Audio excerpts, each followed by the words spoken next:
Selamünaleyküm abilerim, ablalarım, kardeşlerim. Hoş geldiniz. Bu artık Ahmet Bey'le son videomuz, son röportajımız. Artık daha önceki videolarda izlediğiniz üzere Ahmet Bey evlendi, nikahını, düğününü yaptı. Bu süreçte biz de kendisine bizzat arkadaşlık ettik, destek verdik. Gerek dil konusunda, gerek süreçle alakalı. Zaten biliyorsunuz yani. Artık bugün Ahmet Bey ile vedalaşıyoruz. Şu anda Jakarta Havalimanı'ndayız. Bu akşam 9'da Ahmet Bey'in uçağı var. Yaklaşık bir saat sonra check-in'ler açılacak. Bavullarımızı teslim edip inşallah Ahmet Bey'i ve yengem de burada yanımızda ayakta sağa sola bakıyor. Sıkıldı sanırım. Ahmet Bey'i ve Yayuk Hanım'ı, yengem ismi Yayuk Hanım'ı Türkiye'ye uğurlayacağız. Oradan da ben de evime gideceğim. Biraz dinlenme ihtiyacım var. Boş durmaca. Yani ister istemez ailemizden uzak kalıyoruz. Ondan sonra yoruluyoruz ruhsal ve fiziksel olarak. Biraz dinleneceğim. Ailem vakit ayıracağım, öyle söyleyeyim arkadaşlar. Ondan sonra yine gelecek olan abilerimiz var. Daha sonra da Ramazan giriyor araya. Ramazan'da Endonezya'da arkadaşlar evlilik, özellikle düğün olmuyor. Belki hani dini nikah ya da işte aile arasında nikah olabilir ama böyle düğün olmuyor. Yemek falan hani niye herkes burada Ramazan'da özellikle Müslüman bölgelerde hep odaklanıyorlar, ibadetine odaklanıyorlar. Böyle yani arkadaşlar. Şimdi biraz da Ahmet abi konuşsun. Konya ile Endonezya arasındaki farkı söyler misin? Yemek kültürü olarak mı? Ya her konuda. Ya şu anda Konya soğuk. Ama burası Antalya'nın gibi çok aşırı sıcak. Endonezya insanları çok iyi. İnsanları iyi. İyi. Herkes bir resim çekinmek istiyor. Herkes merak ediyor, ilgileniyor. Sevdin mi Endonezya'yı abi? Ben yaşayabilir miyim? Belki yaşayabilirim, ayrı bir konu ama tabii yemek kültürleri farklı, insanlar farklı, evet. Yaşam şartları çok farklı. Ama güzel memleket. İnsanları özellikle beyaz tenli olman, özellikle Müslüman olman onlara çok yapıyor, dikkatini çekiyor. Özellikle beyaz Müslüman olman çok dikkatini çekiyor. Kesinlikle. Geldi, evlendin abi Endonezya'da. Bugün nerede nikah cüzdanımız? Yani bütün işlemlerimiz bitti. Türkiye'ye gidiyorsun inşallah. Nerede? Az önce yayın dedi ya. Bekle. Aşkım, nüfus cüzdanı nerede? Dur arkadaşlar şeyi göstereceğim. Versene. Türkçe aile cüzdanı. Biraz da bilgi vereceğim. Yani bunu her gelen abi, evlenen giden abi alabiliyor. Ahmet Bey de tabii aldı. Aklıma gelmişken sizlere de bilgi vermek istedim. Eğer burada Endonezya'da gününüz kısıtlıysa yapabilirsiniz. Bu cüzdanın aynısını Türkiye'deki nüfus dairesinden de alabilirsiniz. Alabiliyorsun, aynen. Ama bizim vaktimiz vardı. Dediğim gibi Ahmet abi fazla kaldı Endonezya'da. 30 dolar karşılığında bunu aldık. Evet. Büyükelçiliğimizdeki abilerimiz, ablalarımız, görevliler sağ olsun yardımcı oldular.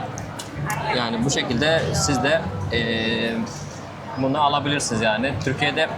Türkiye'de de alabilirsiniz ama dediğim gibi vaktiniz varsa buradan almanız sizin için daha kolay olur. Türkiye'de tekrar evrak hazırlamak zorunda kalmazsınız. Başka ne diyecektim? Yani Türkiye'ye gittiğinizde sadece abi sana daha önce söylediğim gibi 3 ay vaktiniz var. Birinci ay dinlenirsiniz, yatarsınız. İkinci ay göç edersin gidersin. İşte, evraklarını hazırlarsın. İnşallah. Oradan da Gerekli inşallah. belgeleri hazırlar inşallah. Bir yıllıksa 1 yıllık, 3 yıllıksa 3 yıllık. Yani bu şehirden şehire değişiyor aynen. Kimisi 3 yıllık alıyor, kimi abimiz 2 yıllık, kimisi 1 yıllık. O değişiyor. O şekilde. Peki Ahmet abi, Endonezya ilk geldiğinki hislerin ile şu anki hislerin aynı mı? Yani o ilk geldiğindeki yabancılığı hala var mı yoksa alıştın mı biraz? Yok, alıştım. Yani şu 20 günde. 20 günde alıştım. Zaten her konuda yardım ediyorlar sağ olsunlar. Bir şey olduğu zaman çevirici yöntemiyle bir şekilde bir şey anlattığı zaman yardım ediyorlar. Evet, yengemle Google Translate yani çeviri üzeriyle anlaşıyorsun. Aynen. Ama bu nereye kadar bu şekilde sürer? Yani bilemiyorum. Yani bir şekilde ya yengem ya da sen ortak bir yani direkt canlı aynen direkt anlaşabileceğiniz bir şu ortak bir yönünüz olması lazım. Evet. Yani dil konusunda.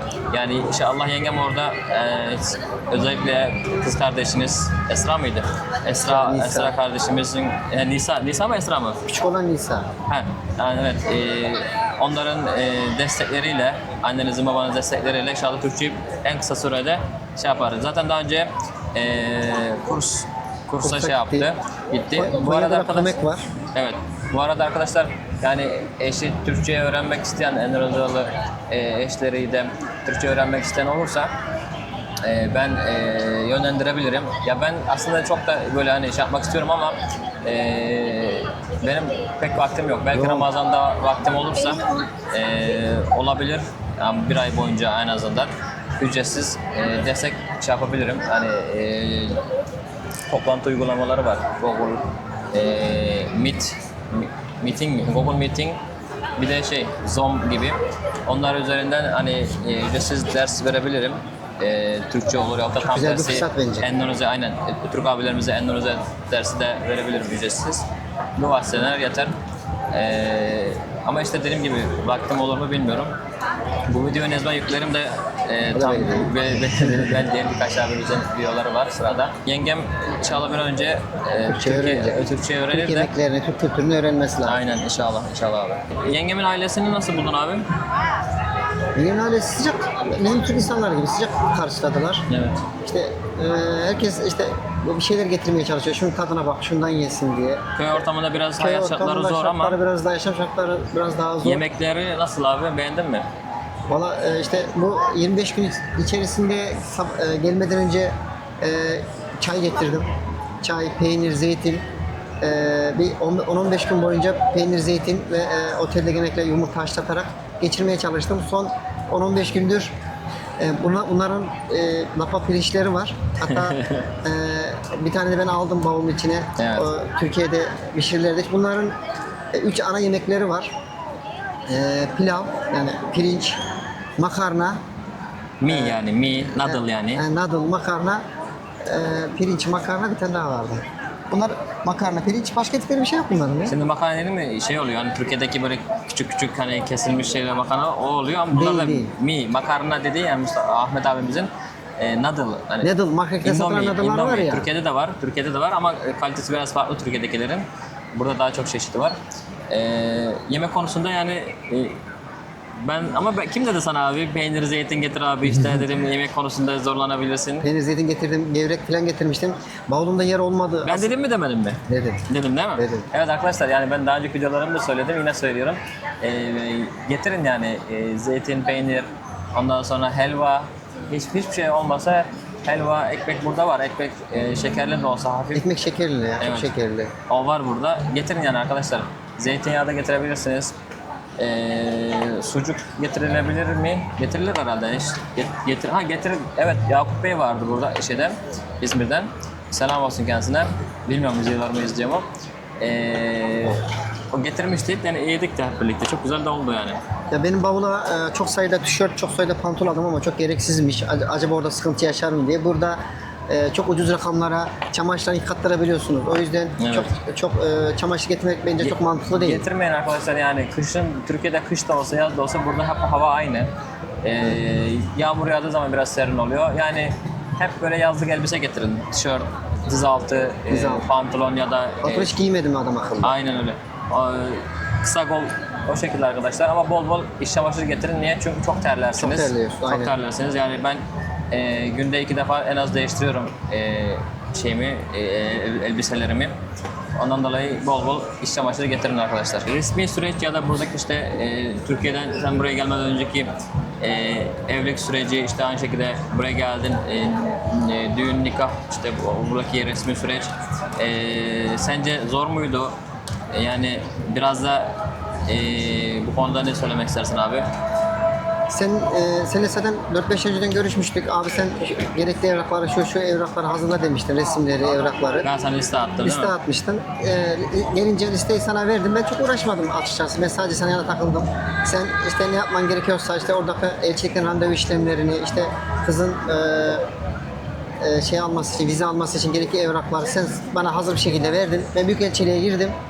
Onlar Büyükelçilik'teki arkadaşlar işte şu evrakları çıkar dediler. Hepsi tek tek çıkardım masaya. Evet. Tamam dediler. Çok basit oldu. Çok zor olmadı açıkçası. Zaten Burada evet.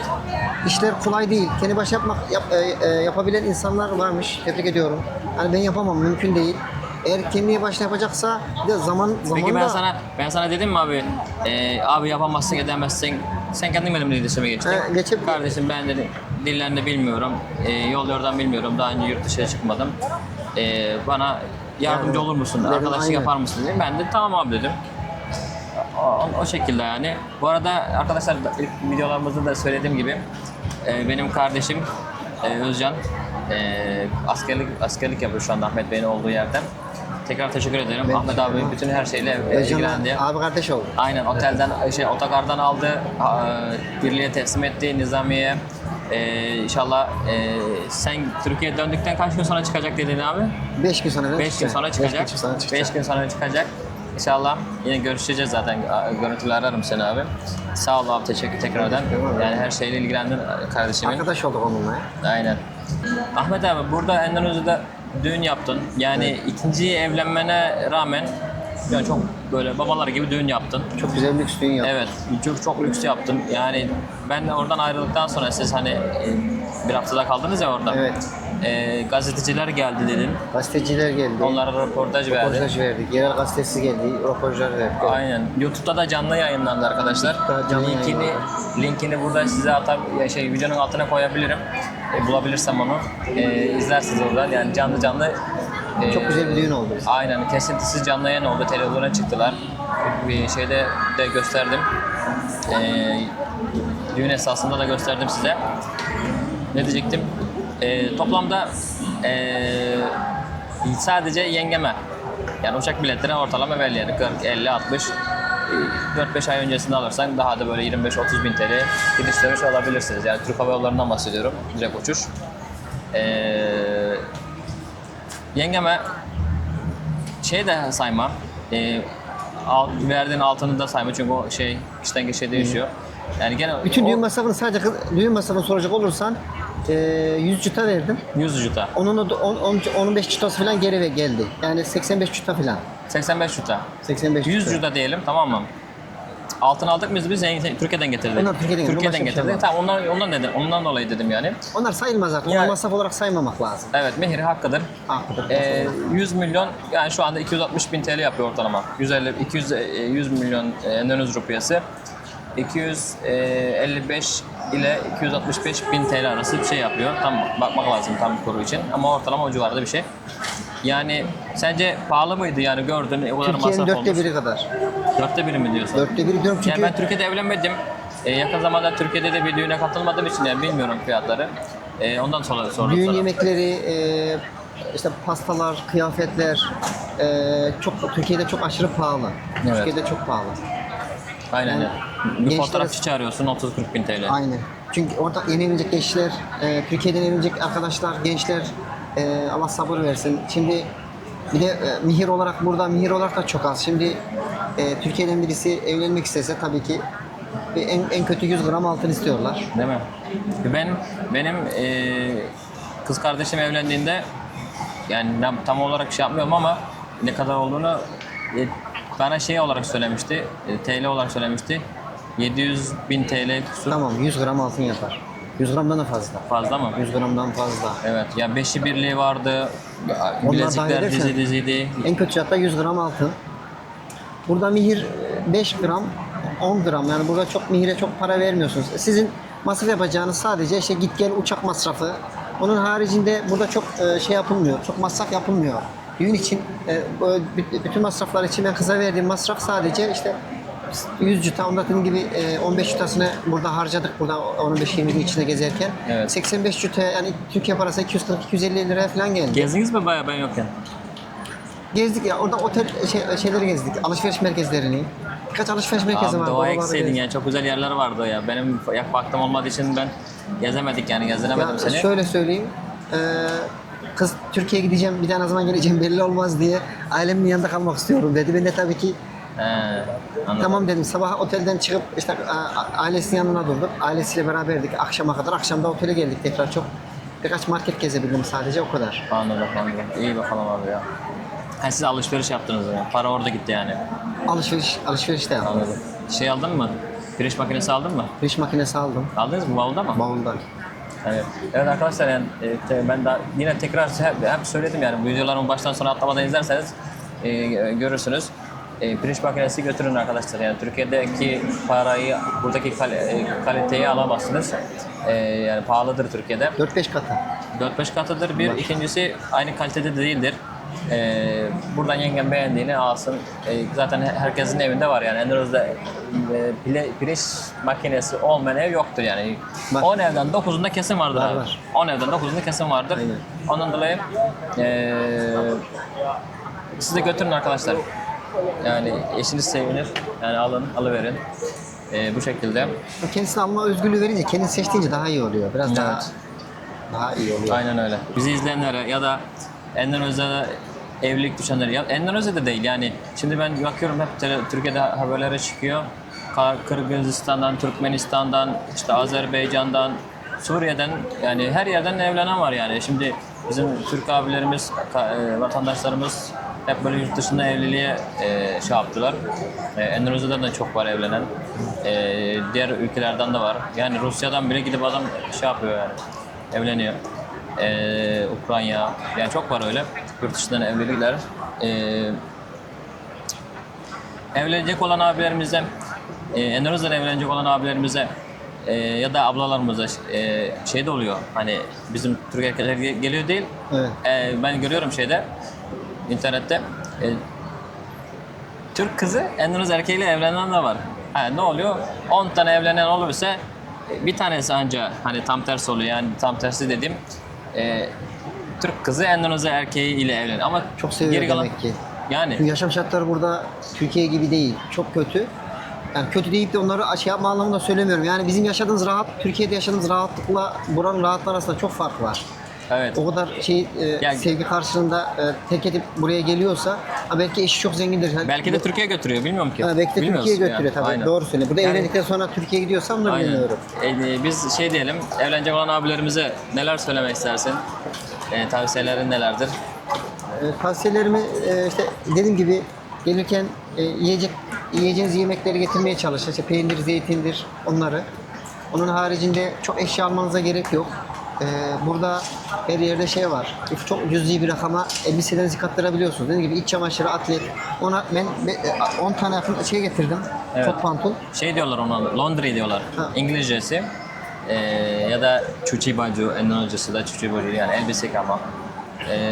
Var, haritalardan Çok ucuz. bulabilirsiniz, evet. çok ucuz Otelin, rakamlara. yani kaldığınız otelde illaki yakınlarında 500 metre, 1 kilometre arası illaki vardır 2-3 tane. Yani benim gibi bir 15-20 gün kalacaksanız hiç olmasa bir 10-15 gününüzü Türkiye'den getirdiği yiyecekleri idare etmeye çalışırsınız. Daha iyi olur.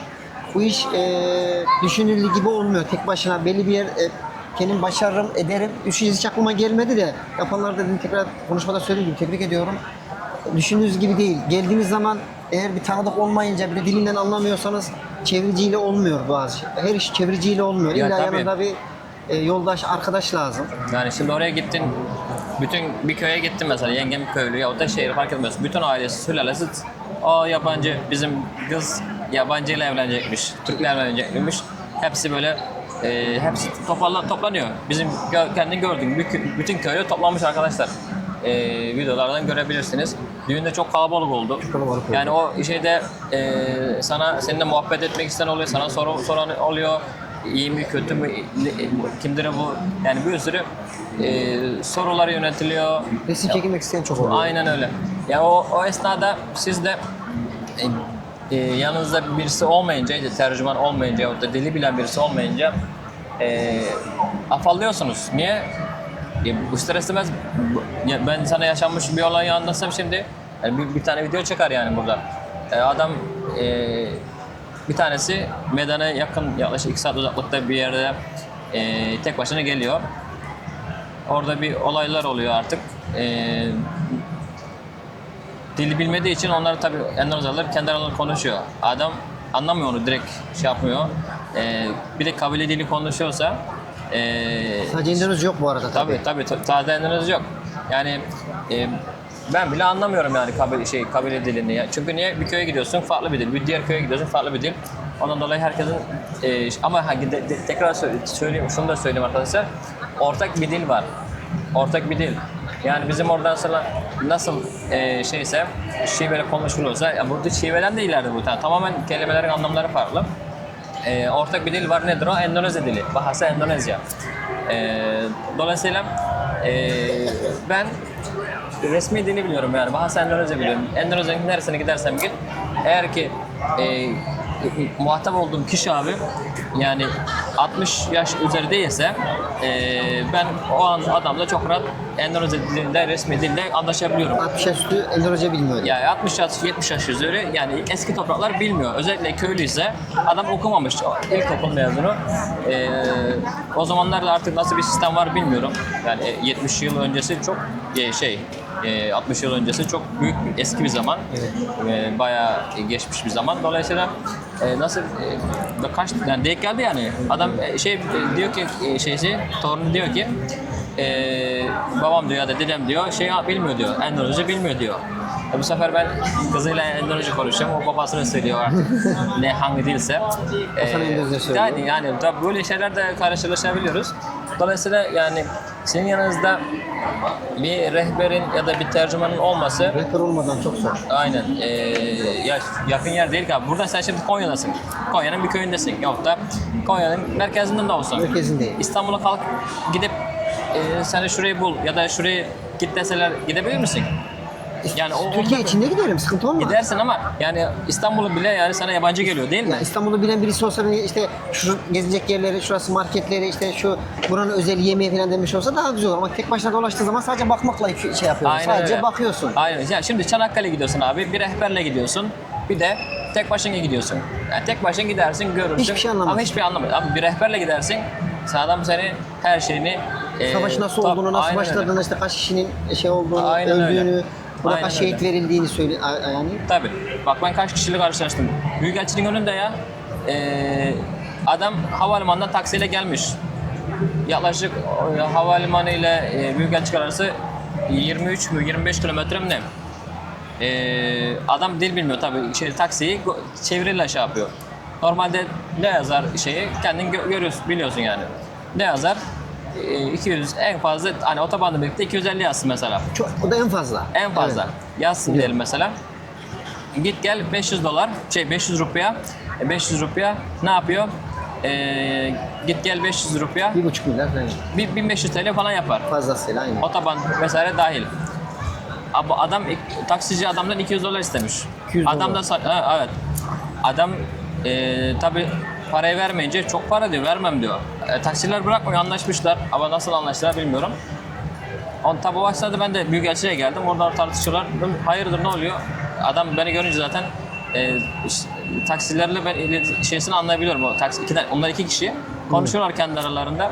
Dedim anladım ben. Bu amcayı koparmaya çalışıyorlar abimizi. Dedim ne oluyor? Adam sorun ne? Anlattılar. Ötekinden Türk abimizden dinledim. Dedi bunlar beni getirip götüreceklerdi. İşte 100 dolar anlaştık ama 200 dolar istiyorlar benden. Yapma ya. Hemen taksilere bir ayar verdim. Dedim al şu paranı git dedim. Sen dedim şu an neredesin biliyor musun dedim Türk Büyükelçiliğinin önünde. Ondan sonra ya işte şöyle böyle dedim adam parası yok. Ondan sonra gönderdim onları. Yani adam 100 dolarında yaptı. Yani ben olmasaydım ya da bu Büyükelçiliğin önünde olan bir şey. Sen Allah göndermiş de onu. Yok. Adama yardım etsin. Başka bir yerde olabilirsin. Kuytuda bir yerde para vermeyecek olur. Adam seni yapar. Tabii her yerin iyisi var, kötüsü var. Ben şimdi Allah'a şükür hep iyilerle karşılaşmış. Kötüsü de gelmedi bana ama abi illaki kötüleri de var. Ya sana zarar da verir abi. Sana zarar da verebilir. Adamın arabasını binmiş. Arabasında belki sopa var, belki bıçak var, belki başka bir şey var. Bilemezsin ki. Yani özellikle akşamlar ben kendi başıma salmadın. Yani dedin ki abi dikkatli ol. Gittiğimiz marketler öyle. çok yakında abi sana bir şey olmasın. Dikkatli ol. Mümkünse Gece yakınsa beraber gidelim. Çok uzaksa beraber gidelim. Yakınsa dikkatli ol diye böyle çok uyardın. gece saat 11'den sonra, ondan sonra 11'den sonra tek başına bir yere çıkmak yabancı olarak yani tehlikeli abi. Yani özellikle böyle kalabalık bir ortamda değilsen yani kuytu yerlere tek başına gitmek tehlikeli. Tehlikeli Yani, aynen doğru. Hatırlıyorum. neyin nereden geleceğini bilemeyiz. Ondan dolayı Yani çok böyle yaşanmışlıklar var. Benim bizzat şahit olduklarım var. Yani bunları tabii hepsini anlatamıyoruz. Bir de Ama bu oldu. bir tanesi en basit şey bu. Yani bu bildiğin büyükelçinin önünde o Yaşanmış. siyah kapının önünde olan bir şey. olay. Evet arkadaşlar yani daha çok şeyler var konuşulacak ama inşallah zaman zaman böyle anlatırız arada. Ahmet abi son olarak bizi buradan izleyen sevgili ailene, kız kardeşlerine neler söylemek istersin? Hepsine teşekkür ediyorum. Bunların sayesinde buradayım. Evet. Eczacıma, Evet Eczacı Nihal Hanım. Nihal ablaya, aileme, dayıma, amcama, teyzelerime, yeğenlerime hepsine buradan selam gönderiyorum. Aleykümselam bizden de Beni- selam olsun. Beni sık sık aradılar sağ olsunlar. Yalnız kalmadım burada. Telefon susmadı abi sana Telefon ya. susmadı hiç. Zaman farkından dolayı bir 4 saat zaman farkı çok şey oluyor. Biz burada öğle namazını kılarken orada da sabah. Evet. Evet arkadaşlar Endonezya Türkiye arası 4 saat, Endonezya ileride. Sulawesi Adası'na giderseniz bu süre 5 saate çıkıyor. Bunu da size söyleyeyim. Son olarak arkadaşlar birkaç şey daha size söyleyeyim. Tavsiyemdir aynı şekilde. Yani sonradan benimle iletişim geçen çok oluyor bu şekilde. Evet. Adam Evet, Endonezya'ya şahit oldum. geliyor. Adam Endonezya'ya geliyor. Evraklar hazır. Dini nikah yapıyor. Dini nikah yapmak Endonezya'da yasak arkadaşlar. Yani sadece dini nikah yapmak yasak. Sonradan tekrar geliyor mesela örnek veriyorum. İsim vermeden konuşacağım. Bu sefer resmi süreci yapmak için geliyor. İkinci geldiğinde eşinin telefonda farklı kişilerle görüşmüş sohbetlerini görüyor, yakalıyor. Bu sefer de her şey yıkılıyor. Bütün masraflar yıkılıyor. Yani demek istediğim eşinizle evlenmeden önce yani buraya direkt dini ya da resmi yani dini zaten yasak da dini ve resmi nikah yapmadan önce bir maddi durumunuz varsa yani Para durumumuz maddi iyiyse bir durumunuz gelmeniz yok. lazım. Bir 2-3 ay önce bir gelip tanışmak hem ailesini görmek hem kızı görmek lazım. Çünkü Ya bu evet. telefonla gördüğün, WhatsApp'tan veya işte telefonla gördüğünde canlı gördüğün çok farklı oluyor. Çok farklı Senden oluyor arkadaşlar. çok Yani farklı. telefonda efekt oluyor. Yani efekt Telefonda dediğim çok efekt kullanıyorlar. filtre oluyor. Çok farklı gösteriyor. Yani Vazgeçenler de çok. fotoğrafına bakıyorsun, gerçek boyuna bakıyorsun. Yani fotoğrafta sanki 1.70, 1.60 boyu var ama canlı geldin mi değnek kadar boyu var. Yani 1.40, 1.45, 1.50 olsun. Hadi 1.55 olsun. Yani çok fark ediyor. Türk abimize bakıyorsun. Yani bunu tabii kimisi kabullenebilir, kimisi kabullenmeyebilir ama kabullenmeyenler de oluyor. Yani bunun önüne geçmek için canlı gelin yani bir Bir hafta kere gelip gelirsiniz. gitmesi lazım. Bir Uçak kere biletini gelip 4-5 ay öncesinden alırsınız. Yarı uyguna gelir. Ama canlı yani Görmek- sonradan yuvanız yıkılacağına, bu kadar yaptığınız masraflar ailelere mahcup olacağına yani kızın ailesi için de, erkeğin ailesi Evet, için de, için de. sülalesi için de abi mahcubiyet söz konusu Zaman ve burada. para var bir de. Maddiyatın hadi bir şekilde para gelir yani para kazanılır. Ama psikolojik olarak çok yıpranırsınız. Yani maddi kısmından da geçtim.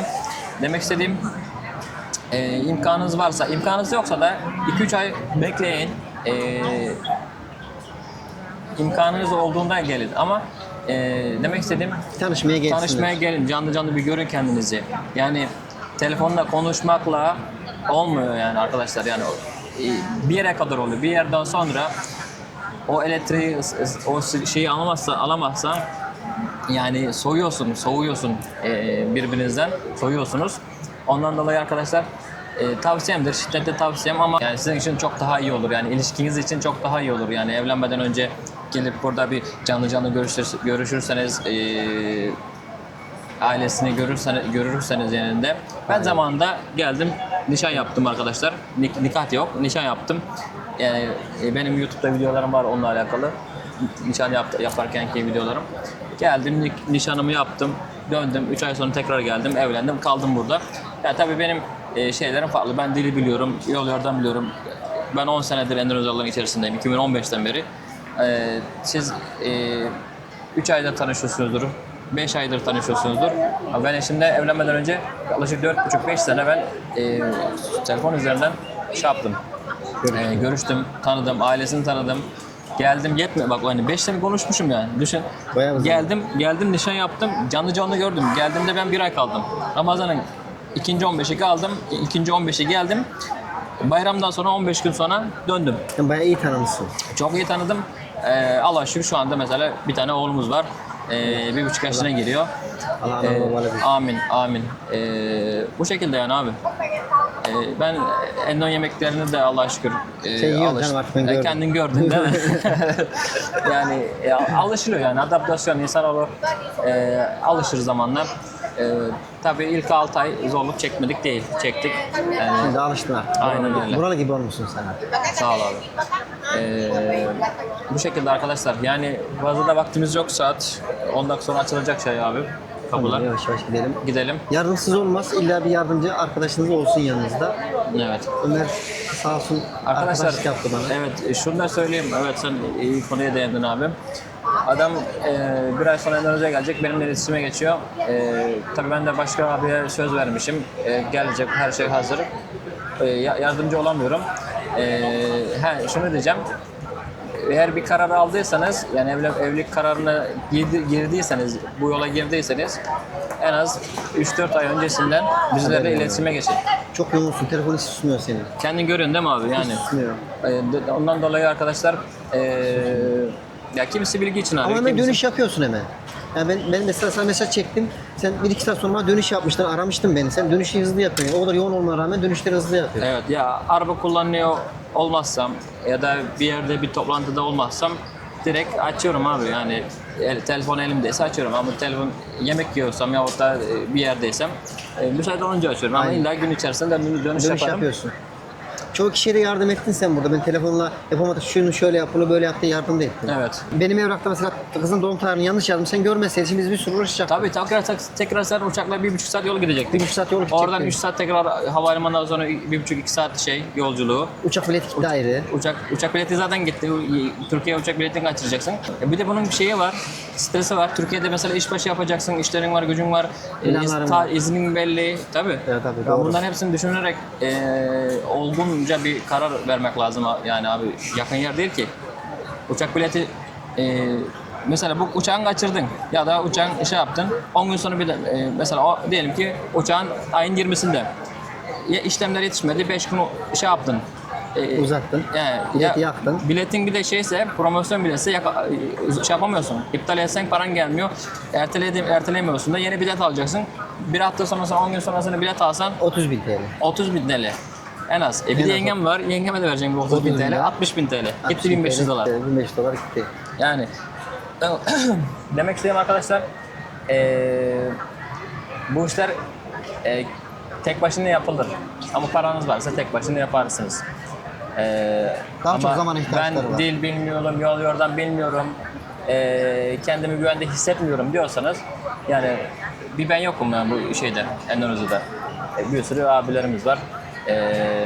Ama bir sürü yani şöyle söyleyeyim abi değil ya sanki iyiymiş gibi değil yani bir sürü bu işi yapan insanlar var, Türkler var.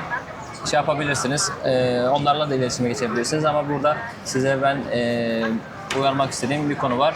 Kiminle iletişime geçtiğinizi iyi seçin. Kapora göndermeden önce net ne kadar ödeyeceğinizi anlaşın. Hesabınızı, kitabınızı yapın. Sonradan Türkiye'ye gittikten sonra, döndükten sonra borç ödemek zorunda kalırsınız. Yani bu şekilde benimle çok iletişime geçen var. Kardeşimin insanları uyandır. İşte bak bu işi çok yüksek miktar yapanlar var. Ben biliyorum zaten de. Yani ben biliyorum zaten de. Ya tabii ismini zikretmek olmaz. Ya zaten anlayan anlar. Doğru kişilerle arkadaşlar iletişime geçin. Doğru kişilerle aynı yolda yürüyün. Sonra Yarı yolda kalmayın. yarı yolda kalmayın ya da benzininiz bitmesin. Doğru mu? Doğru. Aynen öyle. Yani buraya zaten benim yanıma gelen arkadaşların çoğu bu şeyden elekten geçmiş insanlar. Ondan dolayı dikkat edin arkadaşlar. Kendinize iyi bakın. Bizi izlediğiniz için teşekkür ederiz. Evet, bizleri izlediğiniz için teşekkür ederiz. Kanalıma abone olmayı, beğeni ve yorum yapmayı unutmayın lütfen. Kendinize iyi bakın. Endonezya'dan selamlar. Evet, Endonezya'dan selamlar. Sizin de abi yolunuz açık olsun. Biraz da zaten vedalaşacağız. Tamam. Allah'a emanet olun arkadaşlar. Kanalıma abone olmayı, beğeni ve yorum yapmayı unutmayın. Yorumlar kısmına sağa kaydırarak da Hype'in yani puan verebilirsiniz. Ücretsizdir arkadaşlar. Yorum yapmakta, abone olmakta, beğeni yapmakta, Hype'yi vermekte hepsi ücretsiz. Teşekkür ederim. Kendinize iyi bakın. Allah'a emanet olun. Sağlıkla kalın. Görüşmek Evet. üzere. Selamünaleyküm. Aleykümselam. Hadi götür. Abi arkadaşlar şu anda vedalaşıyoruz. Allah Abi, razı olsun her şey için. Teşekkür Rica ederim. ederim, abi. rica Sen ederim. olmasan yapamazdım bu işi. Teşekkür ederim. Ya yapılır illa bir şekilde yapılır Yapamaz, zor ama olurdu. Ben yapamazdım, uğraşamazdım. Sen Anladım. iyi oldu. Hem arkadaş oldun hem ne bileyim bizim de Türkiye'de derler ya sadıç oldun. evet. Abi hakkını helal et. Görüşürüz. Hadi. Olsun. Benden yana helal olsun. Sen de helal et bakayım. Helal olsun. Helal olsun Tamam. tamam. Evet. Arkadaşlar Allah'a emanet olun. Yengem de burada. Yengem biraz utanıyor bak. Bak yüzünü çevirdi. Utanıyor. Hadi siz geçin abi. Ben de gideceğim artık. Tamam ben taksiyi ben kendim ayarlayacağım tamam mı? Evet hadi Allah'a emanet olun abi. Görüşürüz. Yolunuz açık olsun. Hadi el sallan bakayım. Yengem görmüyor. Hadi görüşürüz bay bay.